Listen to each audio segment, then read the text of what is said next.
Leaders are very unique people. They have a very simple distinction, and that is their thinking is different. Leaders do not think like followers. Leaders used to be followers, all of them. But what made them cross the line was a certain mentality that kicked in somewhere. Something happened to them that made them think differently.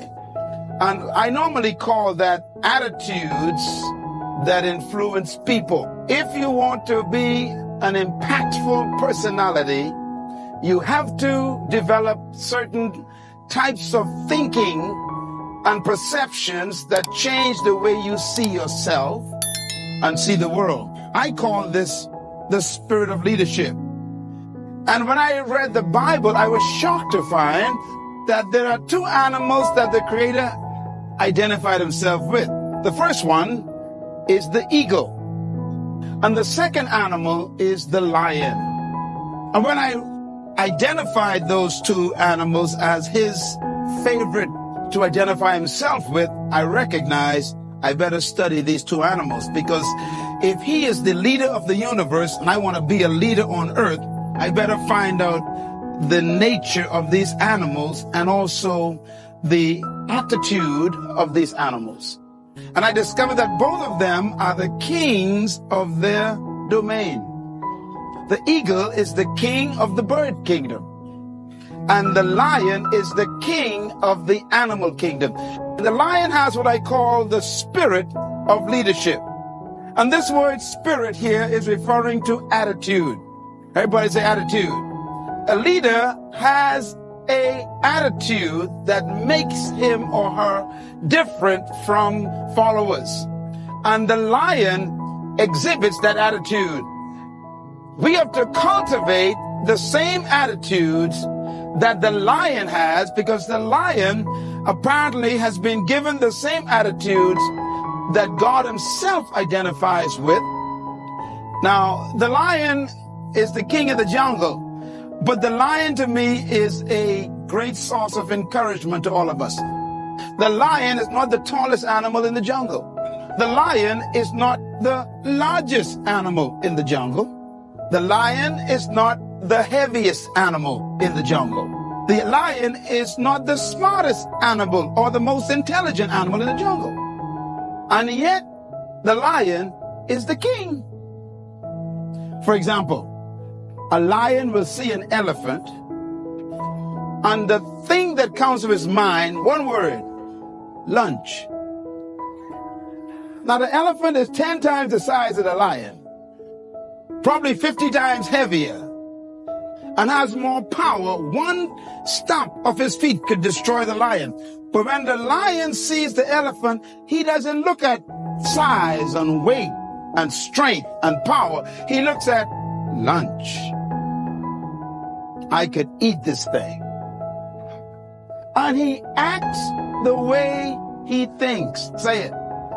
He acts the way, you see, the size is not the problem. The weight of the elephant is not his concern. What makes him act is the way he thinks. And because he thinks he can eat the elephant, he attacks him.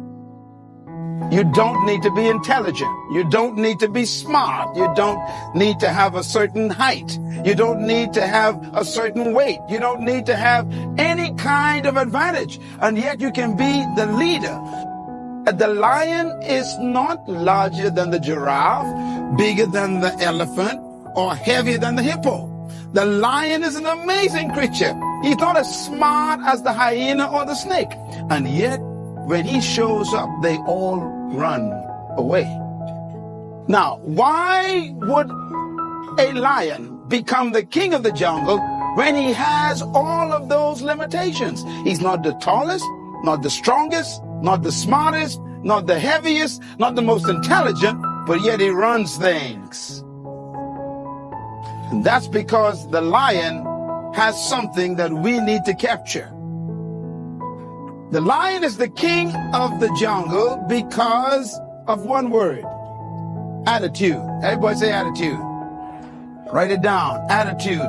The lion has a different attitude that makes every animal afraid of him.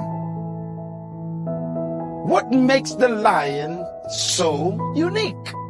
Well, the attitude is the difference. Attitude is a product of belief. You cannot have an attitude beyond your belief. So your attitude comes from your belief system. The lion is the king because of what he believes about himself and what he believes about the elephant and the giraffe. He believes that they are lunch and he believes he can eat them. His belief system controls the whole situation when they meet. So if you want to live beyond what you're living now, you have to change your belief system. Now here's another amazing mystery. The elephant is larger, bigger, stronger, more powerful, heavier, and more intelligent. And yet when the elephant sees the lion, one word comes to mind: eater. New word, write it down. Eater. In other words, the elephant is controlled by the way he thinks. He thinks that he is lunch. Therefore, his size, his weight, his power, his might, his authority is a victim of the way he thinks. It doesn't matter how big you are, how intelligent you are, how many degrees you get. It's your mind that keeps you small. And it doesn't matter how small you are, or how unintelligent you may seem to be, or how much you don't have. It's your mind that makes you the leader. Attitude. Belief is so powerful, it can make an elephant act like a sheep in the presence of a lion.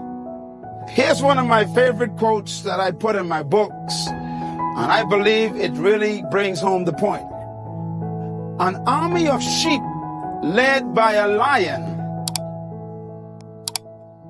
will always defeat an army of lions led by a sheep. Now, we don't want to lead by fear, but it does take respect for you to become a leader. When I use the word fear in the jungle, we're talking about respect. The elephant respects the lion. The hyenas respect the lion. The giraffes, they respect the lion. What makes these massive animals respect such a small cat?